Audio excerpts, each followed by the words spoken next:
take a deep breath. Relax. Inhale through your nose and exhale through your mouth. Sit back and close your eyes. Gradually release the tension, starting from your toes, working up your legs to your pelvis, and from your fingertips, slowly up your arms to your shoulders. The Stacking Benjamins Show, no matter how bad it gets, is your favorite podcast. I will count backwards from 3, and when I snap my fingers, you'll be overcome with delight at hearing the start of this episode. 3, 2, 1.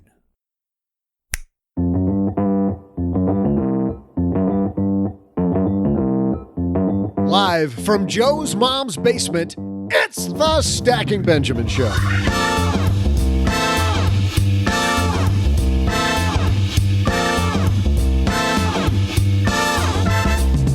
I'm Joe's mom's neighbor, Doug, and today, according to this nifty desk calendar Joe's mom got me, it's National Pasta Day. I got my big old plate right here, and I am super ready for today's show. Totally pumped up. We welcome today, to help us get ready to start that side gig or new business, Ms. Femme Frugality herself, Brynne Conroy. Plus, in our headline segment, the U.S. government has announced new Social Security increases. How much is on the table and why is it exciting? We'll tackle that, throw out the Haven Lifeline, answer a letter from the mailbag, and wash it down with some pasta and my incredible trivia. And now, two guys who are rounding Wednesday and headed into the weekend, Joe and O-G.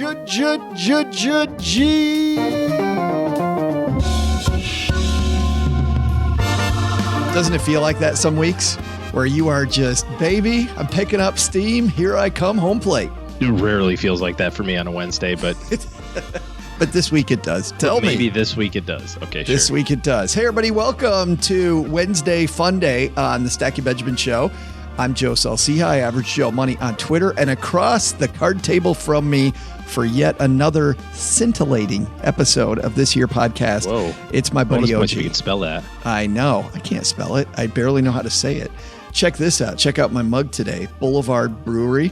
So we go to Kansas City, and we didn't take the Boulevard tour. We got to do that next time we go, but I do have the coffee cup this morning. So we did sample some of the beer, though. More importantly, what's inside the coffee cup from the brewery?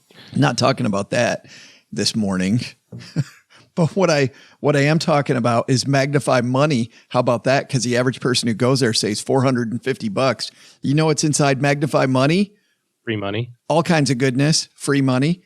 Stuff like better checking accounts, savings accounts, less interest to pay to the man on your debt. Consolidate your debt. Get your act together. Do it all at Magnify Money using the best products that are available on the internet. Over 90% of the stuff that's out there is available at Magnify Money, stackingbenjamins.com/magnify.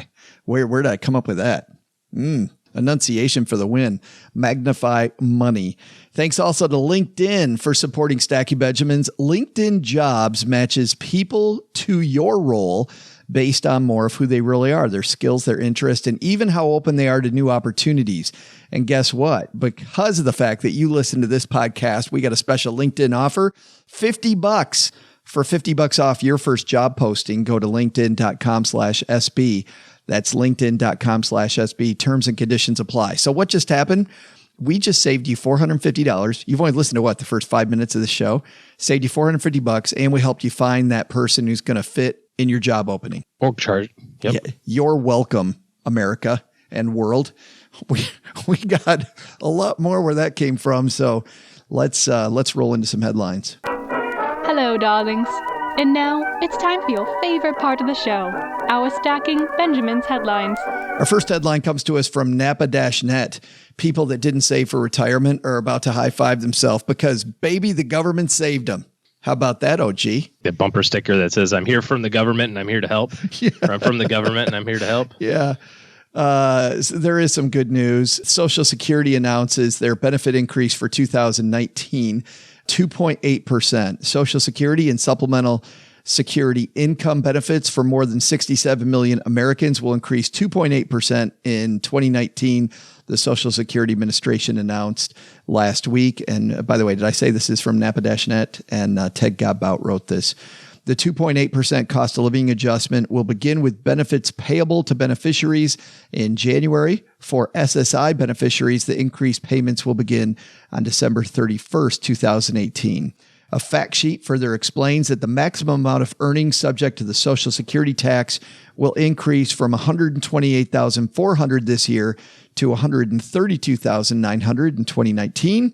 This adjustment's based on the increase in average wages. The IRS has yet to announce the official 2019 limits for retirement and other benefit-related purposes, but it should be doing so in the near future. Benefits consultant Mercer earlier projected that nearly all qualified plan limits will increase next year. Sounds exciting until you realize that these are all based on inflation. So even though you think that you got a pay raise, guess what? The price of bread went up at the same time. You're pretty much making the same. Well, and if I'm not mistaken, I think the government uses inflation minus food and energy. Yeah. So the two areas that are likely to have the largest swings in price change year to year, they're like, yeah, we're not going to count that part. No. We understand that your heating oil and your gasoline went up like 8% this last year, but we're not going to count that. And we know that burger and bread went up a whole bunch too, but we're not going to count that. But the good news is that pencils went up 2.9. Pencils and your water bill went up a little bit, so we're going to use that number. But hey, it's better than nothing. Take your 2.8%. In fact, that kind of is about the average. You know, the average Social Security increase is about 2.6. So we build in our financial plans as the last 30 to 50 years or so on average. So, average day, another day, another dollar. Hey, it's more money, so it is a good thing. And I was being a little callous there to people that rely on this. But, if you're listening to this show, you're here because you don't want to rely on this. Hey, I'm curious, due to the government inflation increase in Social Security benefits, what's your feeling on increasing our pay in January? By 2.6%. Please, God. So our pay goes from $6 to $6.20. That's even higher. That's still too high. It's like it's still too much. We're going up too much if we go to $6.20. What, $6.12? Okay. Yeah, deal. We can go from $6 to $6.12. Yes. Offer Doug 3% more canned ham. Mm-hmm. Opening those boxes, peeling back those lids to give him 3% more ham is going to be, that's mom's your job. No, that's mom's job. I'm not doing that. Yeah. Mom, 3% more. That'll go over great. Caden's job. That is Caden's job. Everything we don't want to do falls to Caden now, the Caden the intern. Our next piece comes to us from Investment News. This written by Jeff Benjamin. I like this piece because instead of looking at the stuff that the popular press is talking about, this is an industry rag looking at from the advisor point of view. Market slide awakens nervous investors, puts advisors back to work. But this seriously is when good advisors earn their pay, I think, OG, is times like this when the skies get a little bumpy. My goodness, I really pay so little attention to this imperceptible market decline over the last week that I guess you got to have something to write about. I just saw in my Apple News as I was thumbing through it before we marched down here that there's actually an article that says tech stocks poised to rally after severe decline. It's like, you got to have something to write. It's crazy. If this bothers you, seriously, like if the last week has got you all in a tizzy and you can't sleep at night, we got some major intervention to do. Well, I think, and we'll get into this piece in a second, but I think this is a boon for advisors because if an advisor takes advantage of this from a marketing perspective and knows that this is the time when you can battle the human side of it, right? The behavioral side of it, and maybe teach your client some lessons so that they learn to weather the next storm better than they might be weathering at this storm. I think that this is a great time for them. It's, in fact, the subheadline Jeff Benjamin writes here: some reach out to clients who need handholding, while others see decline as opportunity to drum up new business. Volatile financial markets are when some financial advisors do their best work, not necessarily with investments, but with clients. And I think that first line is very apropos. The investments are a commodity. The client is not a commodity, and understanding that it's about the people and not about the investment is really a big key to investing for the average person. Behavior is the number one determinant to long-term investor success. So if you can keep that in check, or if you have an issue with that and you help outsource your behavior to a third party, this is the time when he or she should prove their mettle. Yeah, right. As it were. Quote, I know there are 4 or 5 nervous Nelly clients that I need to make a phone call to, said Lee Baker, president of Apex Financial Services, regarding this week's stock market decline. In situations like this, we send out a proactive email reminding clients not to panic, he added, but we also tell them to call if they really need to talk about their situation. And you and I talked about this off air. I think it's great that people call their advisor instead of just hitting the panic button. When I was an advisor, I lived through 2 big market downturns, and in both cases, I had 2 clients who didn't call me, pressed the panic button, and really blew themselves up just completely. So calling your advisor first, I think, is a great move. Is the panic button like the easy button from Staples? The big red button you have like next to your bed. Panic, panic. I actually like them thinking that way, which is why when I hear advisors, they say, well, I want my clients to rely on me. And then you're sitting with them at a bar and they're like, well, the market dropped and my clients called me and I got really angry at them because they called me. I'm like, are you kidding? That's great. That is fantastic because you get to teach them. I feel like sometimes advisors talk out of both sides of their mouth. It happens. We're a bunch of two-faced sons of bitches.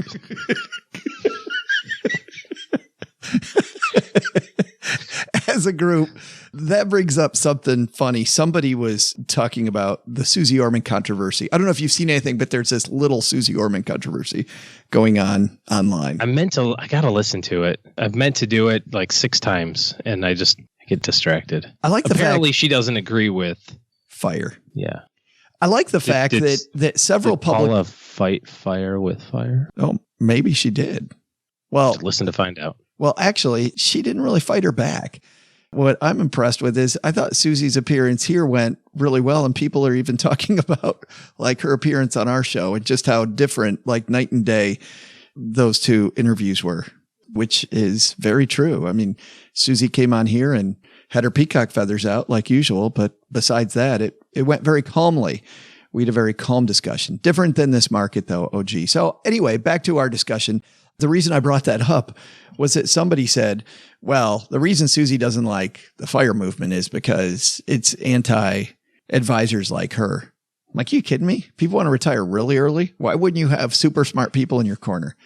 I get a little miffed when people go, well, all financial advisors are leeches. Well, yeah. It just that was your opinion, I guess. Yes. And so are CPAs. And so are people that help you with your diet. And so is your doctor. And so is, your car insurance agent. Well, those guys are. Yes. That's right. Those guys totally are. If this market fluctuation bothers you, you need a better hobby. For one, you should pay so little attention to it that you don't even know that it's happening. And if you catch wind of it, if you happen to see it on Twitter or Facebook or the news or something like that, it should be such a non-event that it doesn't even cross your mind as an issue. Because this is totally normal stuff. I mean, it seems a little violent going down 3 or 4% in a day or something like that, but it's still kind of normal. Still happens. Yeah, I think you definitely have to look at your diversification if these few days have bothered you. Because you're not too aggressive for your goals, probably. You might be. I mean, I'm not looking at your individual asset allocation, but if you've invested the way that we've talked about on this show, it might not be about your diversification. It might be about you. Just stick with the plan. I think that's our first takeaway from today's headlines. Our second takeaway is getting a big Social Security 2.8% raise. Inflation might be a little higher than that. Sorry. You get the dessert bar at Applebee's now. There it is. You get the extra shrimp at the Sizzler.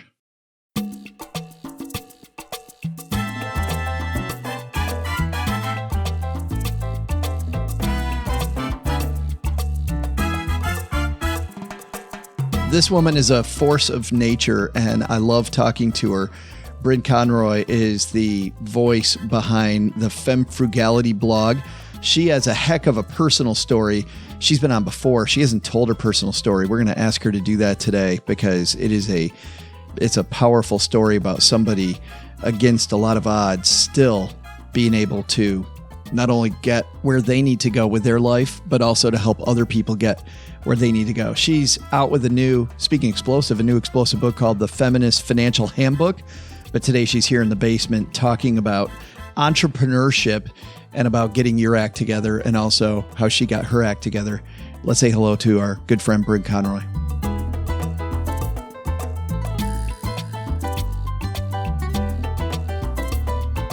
And coming down the stairs to the basement, it's our good friend, Miss Femme Frugality herself, Brynne Conroy. Brynne, how are you?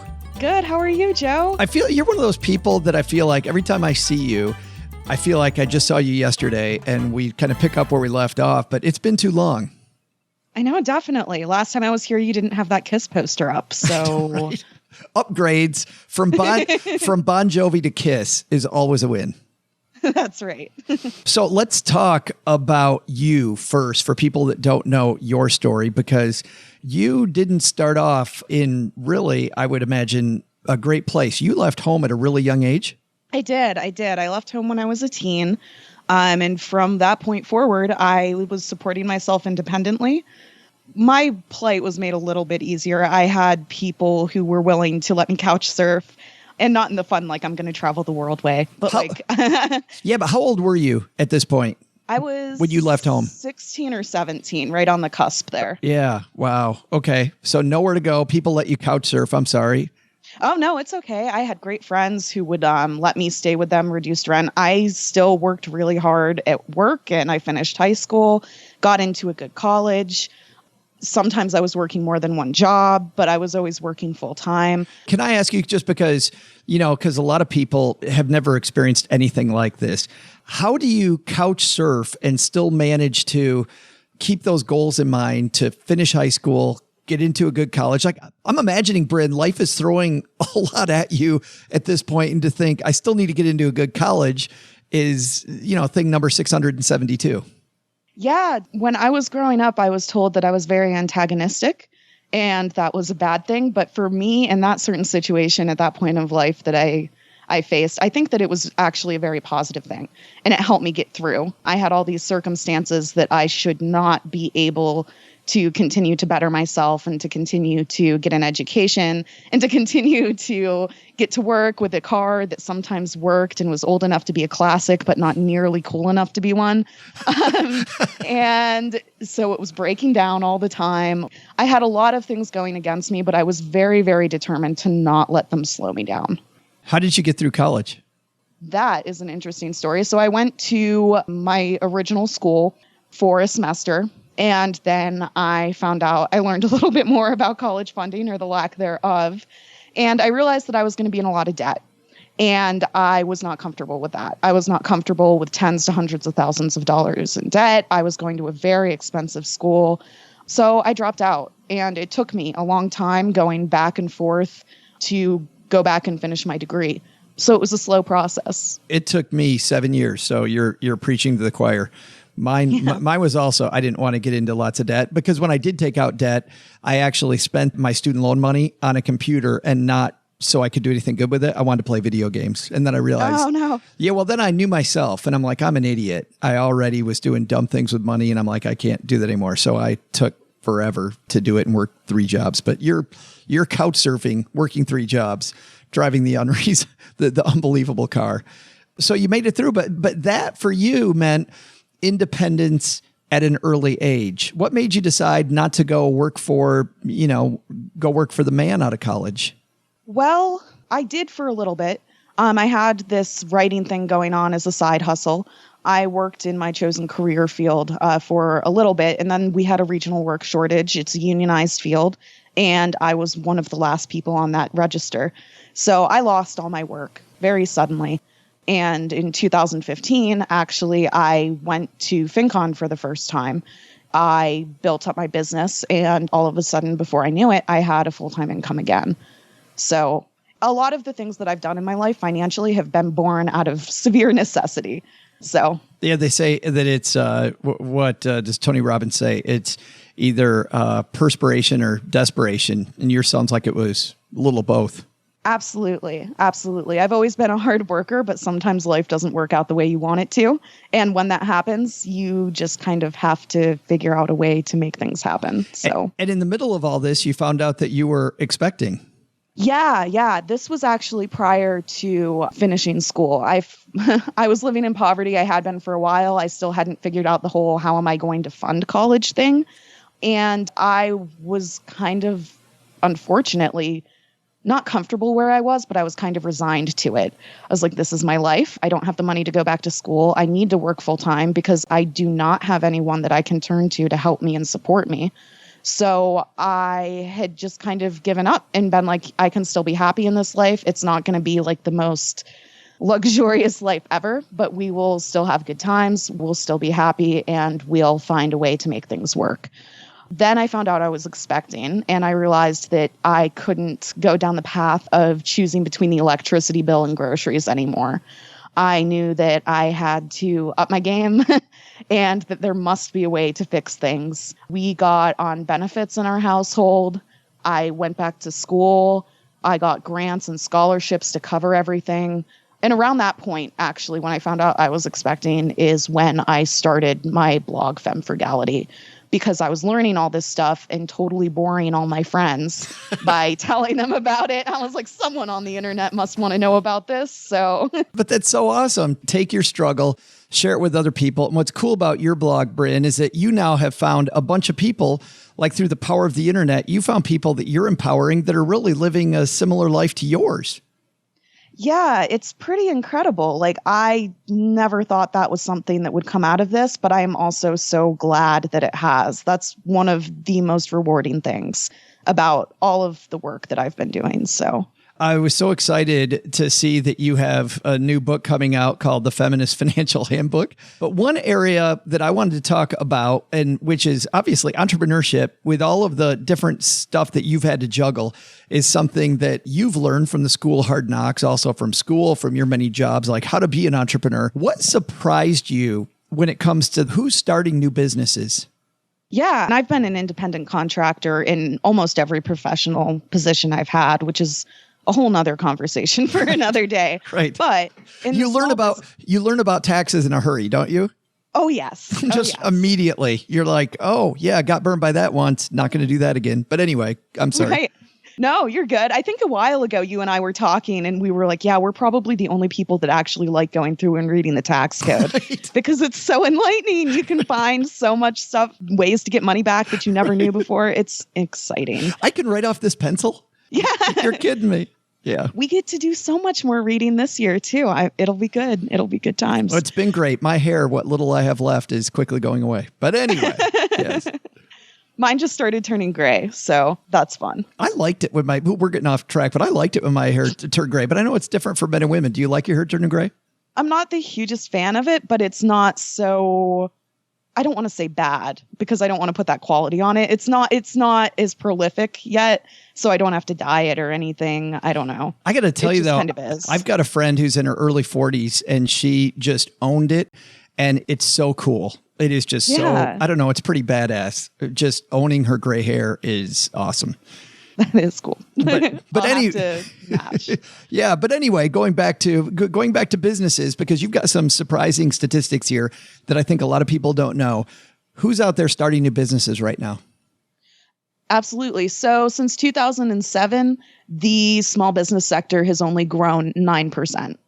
But when we look at female-owned businesses, it's boomed at a rate of 45% over that same time period.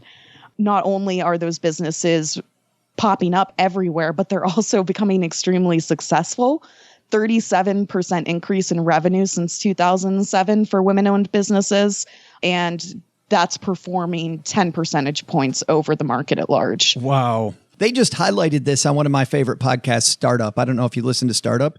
Oh, yeah. They follow an angel investor who invests specifically in minority-owned and women-owning businesses and goes through some of these statistics, but also the hard as hell time they have getting money out of Silicon Valley angel investors because it's an old boy network. Yeah, isn't that ridiculous? It's like you can look at the numbers and you can see where your money is going to perform better, and you still don't want to put it there. It's so crazy. It just blows my mind. But women of color, though, are not leading this movement, you say, because they're, creating new businesses, leading that part of the movement, because just because they want to create new businesses, they're really doing it because the discrimination in the workplace against Black women is horrible. Right. So all women of color are really at the forefront of this movement, but African-American women in particular have a pronounced presence here. Part of it is because, women want to provide for their families and do things themselves, and building business is a good way to do that. But there's also a lot of discrimination in the workplace. And that's particularly true when you're a woman, and it's even more true if you're a woman of color. Every woman that I interviewed for this book that runs their own business, every single one of them, except for one, said that discrimination played a major role in their departure. So you're choosing to leave a W-2 job with these benefits and everything else, and you're kind of going into the unknown. Once you get there, you're kicking butt. But it was just really kind of sad to hear the why behind it. There was one woman that I talked to. Her name's Ashley Hill. She is now a scholarship search strategist. She runs her own business and is very successful in that, helps other people go to college for very minimal amounts of money. But she was a research analyst at this chemical manufacturing company. She would get left out of conversations, out of important meetings. She would be given assignments, and no one would give her any guidance or instructions what they wanted out of it. Then she would be on the hook whenever it wasn't exactly how they wanted it. And so there were all of these, I don't even want to say microaggressions. Some of them sounded pretty just blatant, that she as a woman of color was not on equal footing with the men that she worked with. I just feel like all these hurdles, unnecessary hurdles put in her way, which is funny because it ends up hurting the whole business. Nobody's looking out for the customer in this situation. Right. It ends up hurting the business, and then it ends up hurting your customers in turn, because there's a lot of talented women who are leaving. I have one friend who calls it one of the biggest brain drains in America. It's just absolutely insane that when women get all this training and have all this professional knowledge and can prove that they can turn a high profit when they're in positions of power, they're being forced out of those places where they could really create success for everybody. What's cool, speaking of success for everybody, you then ask them for success tips. And it's cool because even for, middle-aged white guys like me, these are tips that anybody can use to get ahead, but that a lot of women are using to succeed. So if you don't mind, let's go through a few of these, because I think these are pretty important if you're going out and starting your own thing. The first tip you had was to be financially prepared. Yeah, absolutely. So when you're starting a new business, there's only a 50% chance you're going to make it to year 5. And then the odds kind of get slimmer from there. While it can be something great that you can build up and maybe even pass on to your kids, it can also be a major disaster. So you want to make sure that you're financially prepared by making sure that maybe you don't have too much debt. I talked to some women who were making sure they had their emergency funds big enough before they actually left their 9-to-5 jobs. They made sure that their businesses were bringing in regular income, and that income was consistent. It's always going to be variable, but they tested out this side hustle as long as they could. I like that idea of bootstrapping it. I know our mutual friend who runs FinCon, Philip Taylor, did that with his business, where he was an accountant, and on the sideline, he started his website, PT Money, and then that started making money, and he kind of learned the ropes on the side while he had this income coming in.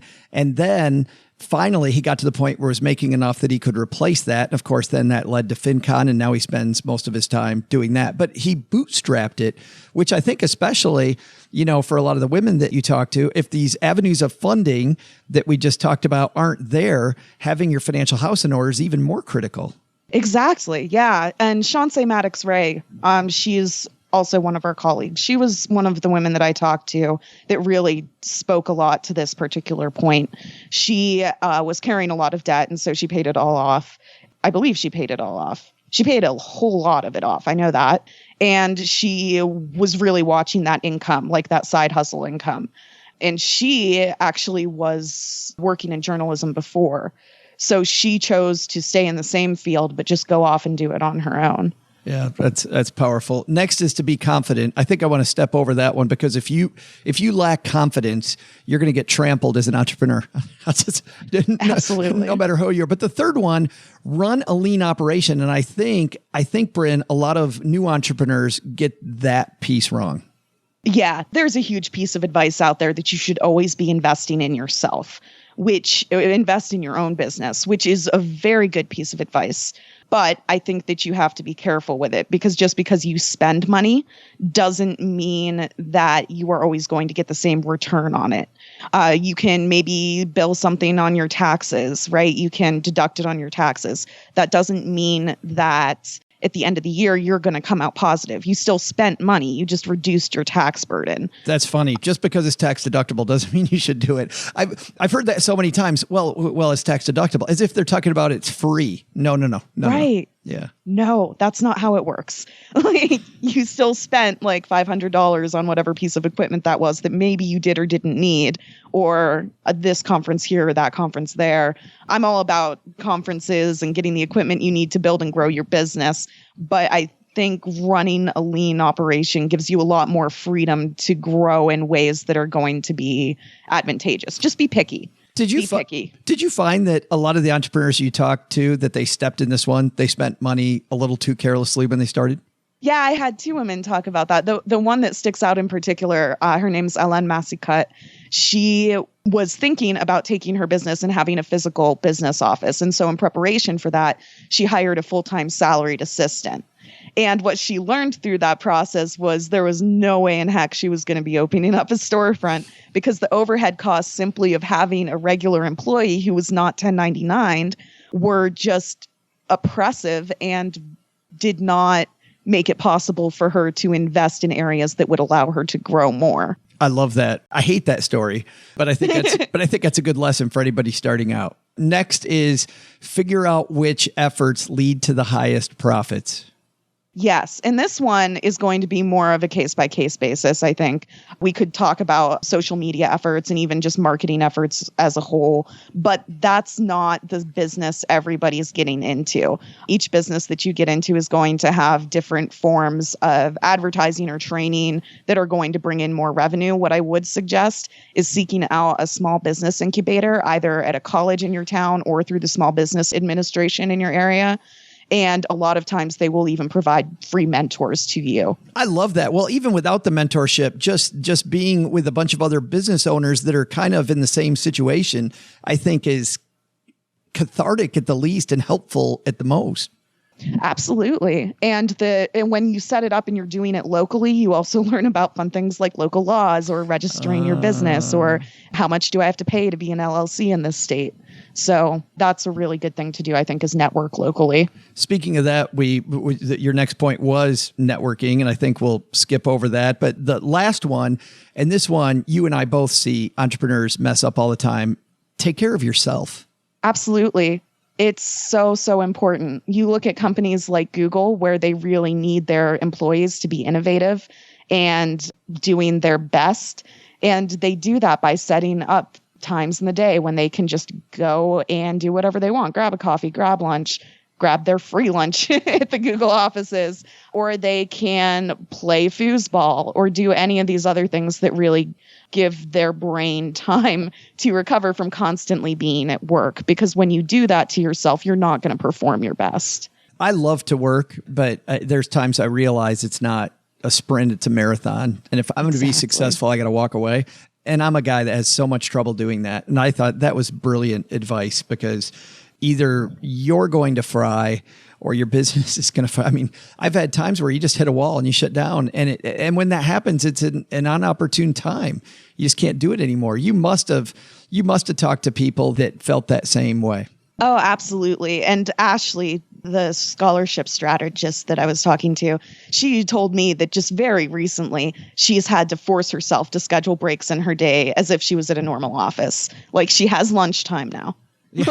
And whenever she goes to speak at a conference, maybe she'll stay a few days and have her family come out with her for those few days and make it kind of like a little bit of a vacation. Obviously, the whole trip's not deductible when you do it that way, but she's able to go and get work done and also have time with people that she loves. You can't deduct the days at Disneyland?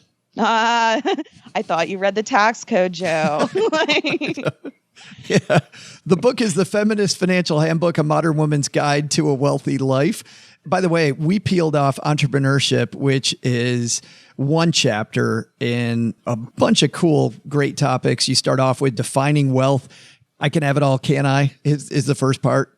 And then you work into money isn't the key to happiness, but poverty sure can ruin your parade. And then how to earn more. You talk about negotiation, doing your own thing. You talk about saving more. I mean, it's front to back, just an action-packed book. Where can people get it? Amazon is the best place to get it. Sometimes it's on sale there. And you can also check it out on barnesandnoble.com. Awesome. And I'm sure you're also talking about it at the blog. What's going on at the blog lately at Femme Frugality? Yeah, you know what? It is October, so I am getting ready to ramp up our annual series here on domestic violence. Wow, and that's so needed. For sure. Yeah. The book again, The Feminist Financial Handbook, we'll have links on our show notes page at stackiebenjamins.com if you're out walking the dog or on your commute. Brynne, thanks a ton for hanging out with us. I appreciate it. Thanks so much for having me.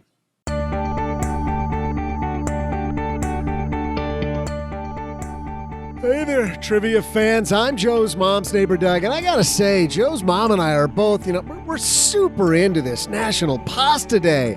I've had bow tie pasta and spaghetti and 2 plates of linguine and even a helping of Joe's mom's famous lasagna. Oh, all right, okay, where was I? Yeah, right. Today's trivia. Yeah, on today's date back in 1986, the first disposable camera. Oh, man. Whoa.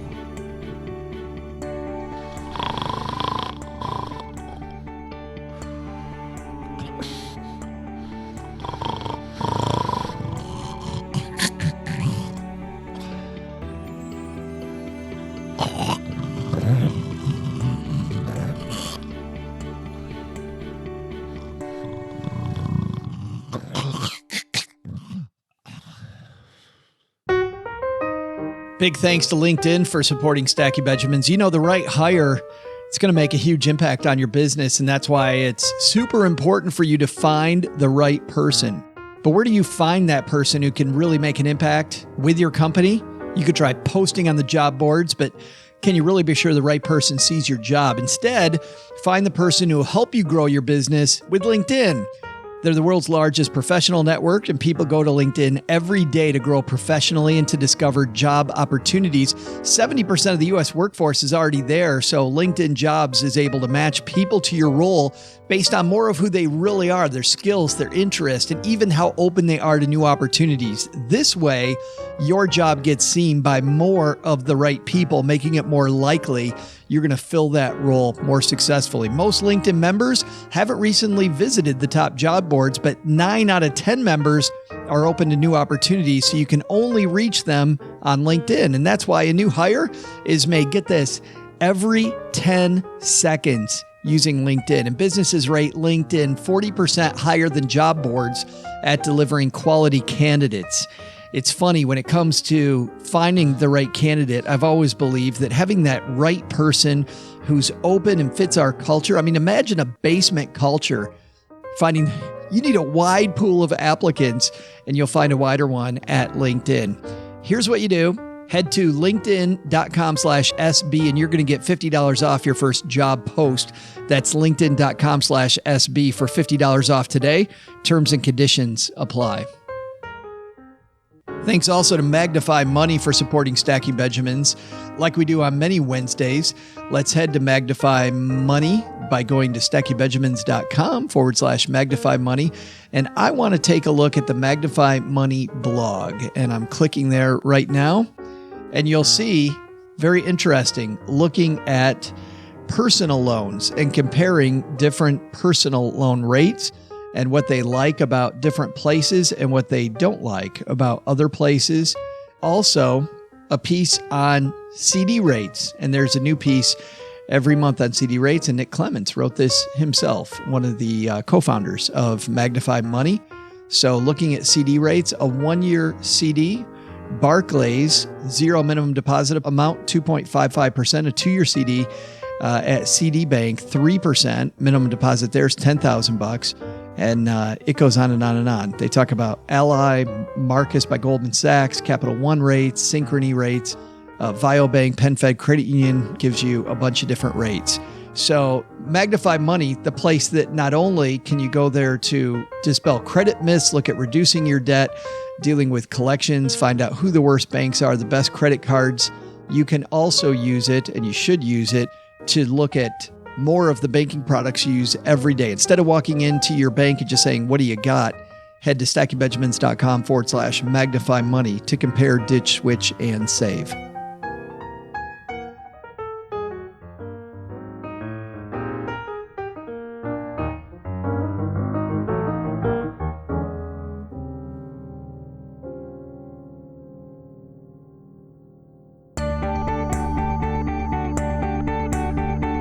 Howdy, trivia fans. Man, I am so sorry about that. Hold on. Oh, is that manicotti? Oh, hold on, people. Just hold on for a minute. National Pasta Day is my favorite. Hey, here's the exciting answer to today's trivia question. On today's date in 1986, the first disposable camera was created. Who made it? Man. Well, hold on, man. I got to wake up. Wow. I'm just going to grab a pillow here for just a second. Yeah, you might have said Kodak, but actually...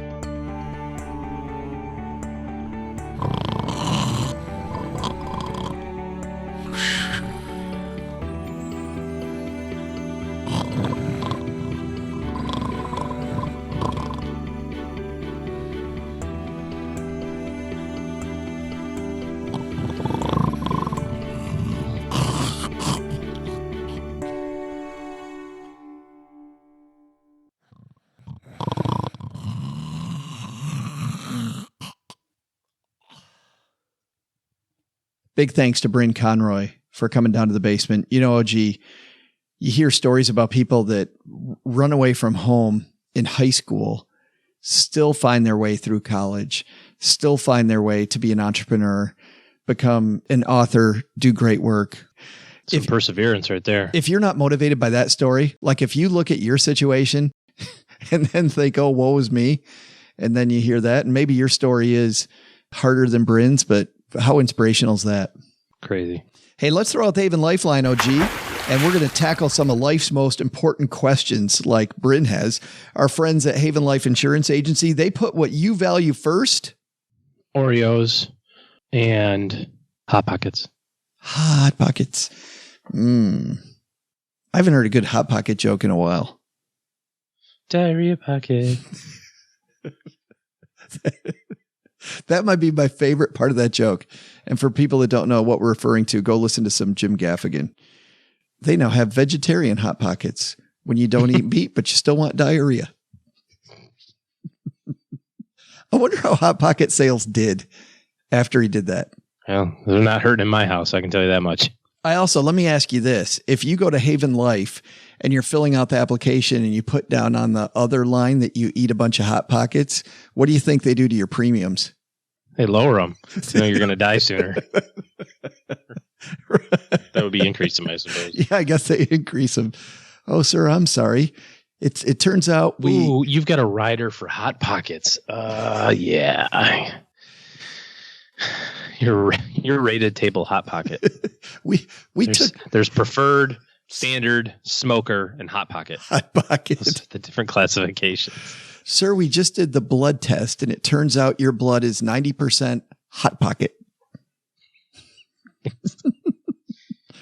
Just slightly better than my blood, which is 90% bourbon. Our friends at Haven Life put what you value first. It's actually your loved ones and your time, not Hot Pockets and Oreos. It's why they've created a modern way to buy quality term life insurance. In fact, no waiting several weeks for a decision. Their application, they took it all online and got rid of a bunch of those annoying questions you answer over and over and over that they already know the answer to. Bam, streamlined all that. Policies issued by their parent company, Giant Mass Mutual. Prices are affordable. StackyBenjamins.com/Haven Life now to get a free quote. And for life insurance, the modern way. Let's use some modern technology, our voicemail here and the Haven Lifeline, to talk to our new friend, Matt. Say hi, Matt. Hey, Joe and OG. My wife has some medical school debt that we pay off monthly. It accrues interest daily. So I was wondering if there was a way or a method to limit how much interest is accrued per month. I know there probably isn't, but currently we have money taken out on the 25th, and then I try to throw some extra money at it, say in the middle of the month, like the 14th or 15th. I'm not sure you guys can help me at all, but I look forward to the free t-shirt. Thanks. And that's what it's all about. Mm-hmm. Yeah, the greatest softball question to get a free t-shirt. Greatest money show on earth t-shirt. Oh, gee, what do you think about the market? Love the show. Send me a shirt. Send me a shirt. Yeah, but I'm going to pitch in here first, OG, just briefly, which is this. Reading a friend of mine who used to actually be on the show in the early days. Remember how Carrie Smith Nicholson used to be a member of our roundtable way back when? Carrie had a problem where she was sending in money early to avoid, Matt, some of the problems you're having. The company was holding that money until the day it was due. And Snikes. Yes. And it wasn't paying any of that interest. What a piece of crap organization that is. Yes. So make sure when you call in, when you send in that extra money, verify that that money, if it's accruing daily, make sure that that money is being applied immediately. Well, pretty much all interest is on consumer debt or student loans or home equity loans or whatever. They're all going to be calculated daily. So, the name of the game is get it there as fast as possible. I had a car loan one time and I remember that I was always paying extra on it. And I looked at it one time and I'm like, why does it say that the bill isn't, the next payment's not due till March, and it was like September. Well, it's because I'd accumulated so many prepayments basically that they were willing to go, no, you're good. You're good. You're fine. Don't make any more payments. You got all the way till March. So those are some of the tricks that I'm familiar with, but holding on to the money is pretty crazy. But really, it's just as fast as you can pay it off. If it's calculated daily, it's just for every day that you don't have that balance there, it's one day less of interest on that amount. So faster equals better. If you use a service like Debitize, I know that Debitize pays off your debt in the most optimal way possible. LaRon is going to come back on the show here soon because it's been a while since we've had Debitize on the show to talk about that product. But I might look into Debitize to see what they do in that area. I also, and this is going to sound crazy, call your lender and ask them what's the optimal payment strategy to pay the debt off earlier. And maybe I'd look and see if they have a blog or if they have some resources themselves. I know some of these companies, like as an example, when we used to work with some of the student loan payoff companies, they would have people in their consumer, I don't know what you call it, consumer help division or education division that would tell you how to, even with them, how to pay the debt off more quickly. They might not be truthful depending on how slimy they are, but most organizations want to make sure that you win because they win when they get their money back. Just pay it off faster. That's it. Yeah, Matt, devote even more money to it, right? That's it.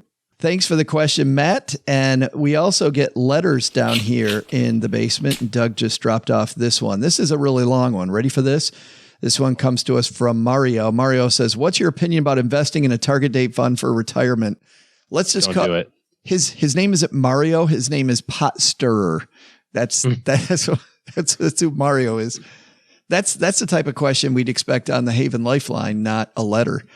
Well, I used this last show, but it really sucks. There's a lot of worse places to put your money, and we do kind of beat up target date funds, but for two particular reasons. Number one, they're generally fund of funds, which means it's a company-specific fund with company-specific stuff stuffed inside of it. And it's like a turducken. It's not a turkey, it's not a duck, and it's not chicken. And it all tastes like crap when it's stuffed inside of one another. But somehow, somewhere, somebody thought that would be a good idea. Generally, they cost too much. You just have some layered fees on top of layered fees. Now, there are companies that don't do that, but generally speaking, they are.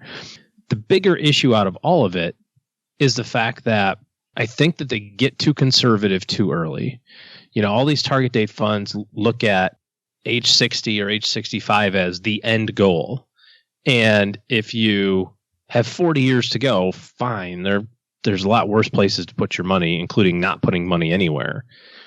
But as you get closer and closer and closer toward retirement, age 65, they're going to continually get that account more and more conservative. It's just like target date 529 plans. They do that too. And the kids are like 9 years old and they're going, well, we're only 9 years out from college. We got to be conservative now. And you really lose the opportunity for market returns, as they continually dial back the volatility on it. So because I don't think that retirement happens at 65 and all of a sudden all your money should be in cash, I believe that almost all of your money should still be invested for 30 plus years at age 65. That's the major reason I have big issues with them. Yeah. And you know what? If you're going to use a target date fund, I'd point you to our tour sponsor that we chose specifically for this reason. Bloom is a much better resource because they'll go into all of your other funds inside of the 401k, choose the ones that are least expensive, more on point, follow modern portfolio theory. And if you're going to build a target date fund, build one using the best stuff in your 401k, not what OG's talking about, where they're stuffing it full of stuff that helps them in most cases. And I have to say in most cases, because I'm going to get 30 emails from people telling me, well, I use the Vanguard one or I use the Fidel. We're not talking about those. Those are much better products. But read anywhere online and you're going to see that 90% of the target date funds out there, not built like those and pretty suboptimal. And it's very easy for you to take control and do better. You can do so much better without much more work. StackyBenjamins.com/Bloom, BLOOM, 3 O's.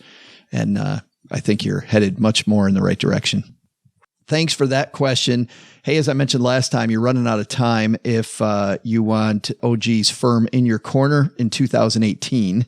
They'll open up the doors again in 2019. But if you need help here at the end of the year, StackyBenjamins.com/OG. That will lead you to OG and his team and better financial planning. All right, that's going to do it for today. And a lot of people to thank. So, Doug, what should we have learned today, man? So, what did we learn today? First, starting a business? Take some advice from Femme Frugality, Brynne Conroy. Building a business is exciting, but you still should remember the fundamentals. Emergency fund, lots of avenues for credit, and a strong team and business plan. Second, relying on Social Security? Sorry. National Pasta Day is pretty much a complete dumpster fire. Seriously. Oh, but hey, please don't rely on Social Security to fund your retirement. Really, trust me. It's much more difficult to keep up with inflation at the least. And to meet your later goals in life, at the most, it's darn near impossible. But the big lesson? Skip the manicotti. That was over the top. Seriously, I was pretty good after the linguine and the lasagna and those cute little fusilli things. But, ooh, God, that spaghetti and then the manicotti and the... Oh.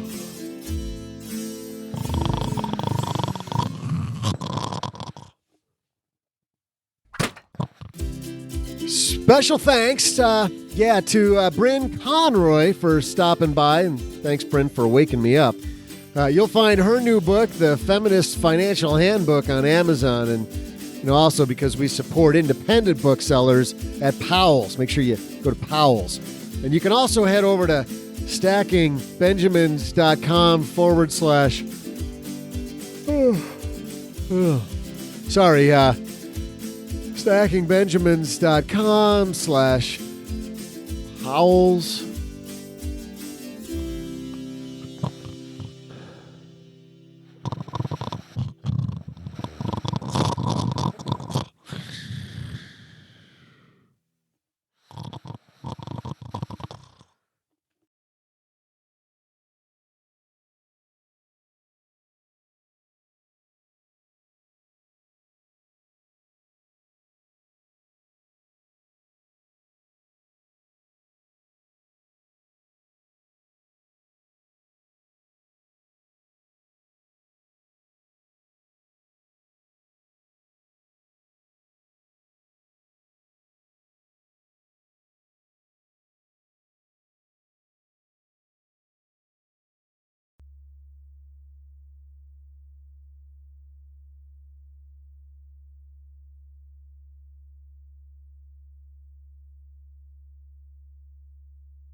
So while we were recording today's episode, we ran out of space on our recorder and we had a fantastic exchange.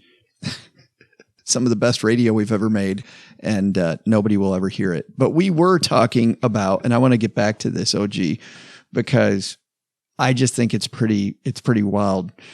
Airplanes, and you and I have been on quite a few airplanes recently, you more than me, and I feel like I've been living on airplanes the past couple months.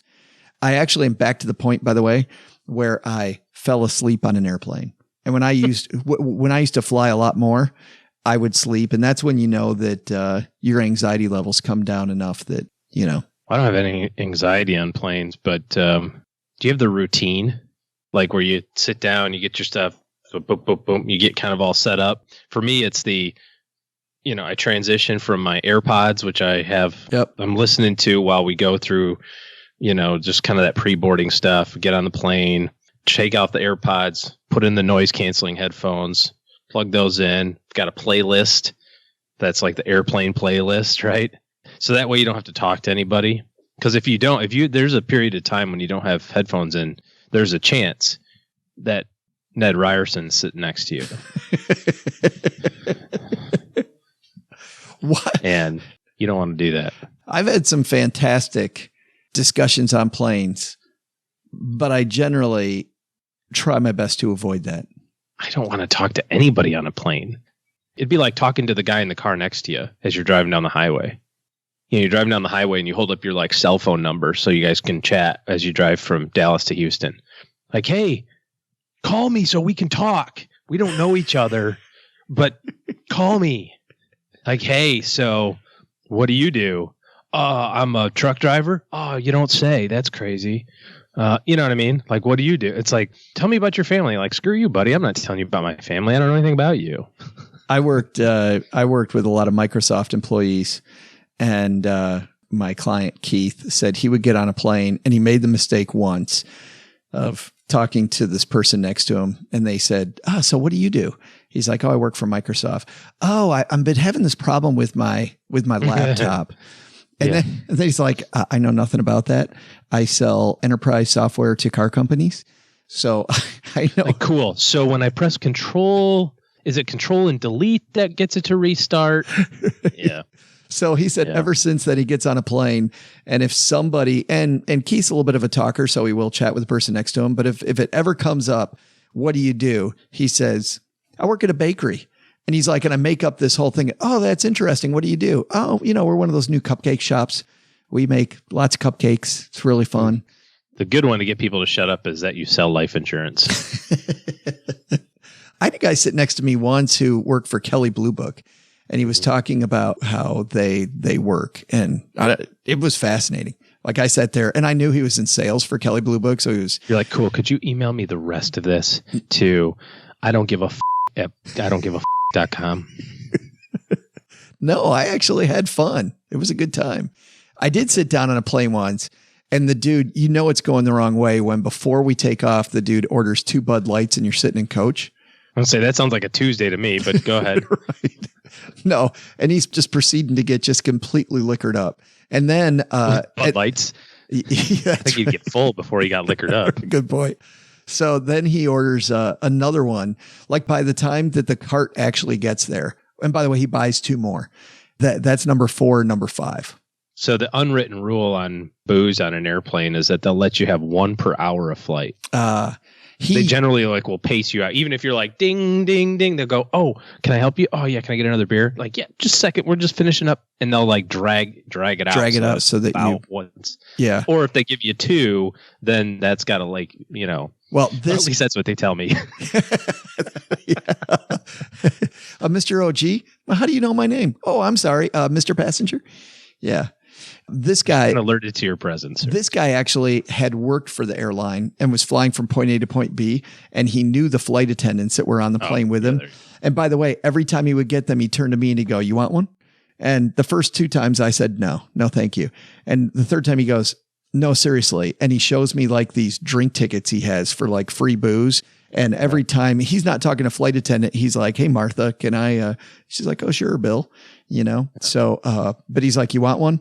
I'm he's the pilot rep of the union or something. That's right. So anyway, I finally joined him for one, the third time they asked. You're such a sport. Did you see though? I think it was a Did you sit in the aisle or the window? Which one do I prefer? Yeah. I prefer the window. Okay. I'm an aisle person. I'm becoming more of an aisle person as I get older because of my issues with height. I'm not the tallest guy in the world, but I'm too tall for those for planes. The way I've engineered it is that I take out my iPad, a book, a magazine, and the newspaper, and my phone. And I put all those on my chair, but then I take my bag that they tell you to put underneath your seat, and I put that in the overhead bin. You sinner. Stop taking up the overhead space with your little bag. No, because I'll tell you what I do though. Take up overhead space and make it so everybody else has to check theirs? Yes. Selfish bastard. No, I actually check mine. I check my carry-on bag. If I've got more than an hour and a half between flights, like if my connection's really close, I don't check the bag. And then I go ahead and put the little bag underneath my seat. But if I have more than an hour and a half, and I'm pretty sure my bag will be able to follow me. It might make it. Might make better it. Better than 50-50. Yes. Then I don't pay the stupid $25 or whatever. I wait till you get to the gate, walk over to the gate. Hey, are you guys checking bags? And every stinking time they go, yes.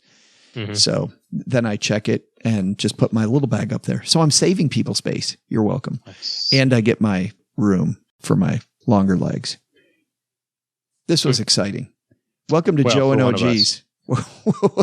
Welcome to Joe and OG's, what we do on planes. Hey, by the way, did you get my sunglasses in Orlando? I'm guessing probably no. I did, and Cheryl has them. And I forgot to bring those to Kansas City, but I did bring You remember to bring my towel. I brought your kid's Hulk towel that I accidentally absconded with from your house. Yes. My kids were sleepless for months on end. Where's my Hulk towel? Mr. Joe took it. And it's funny how many times you come here to the basement and you never pick up the towel. I got to take it to Kansas City. Yep. And I still didn't want it. No. Because I packed light for that trip, dude. Backpack only. What, did you really? That? Oh, yeah. I can get 2.5 days out of that backpack. Wow. Yeah. Not me. That was stuff. All right. Well, we are going to lose our 2.5 listeners. So we should go. I want to tell another boring story. Right. Oh, yeah, absolutely.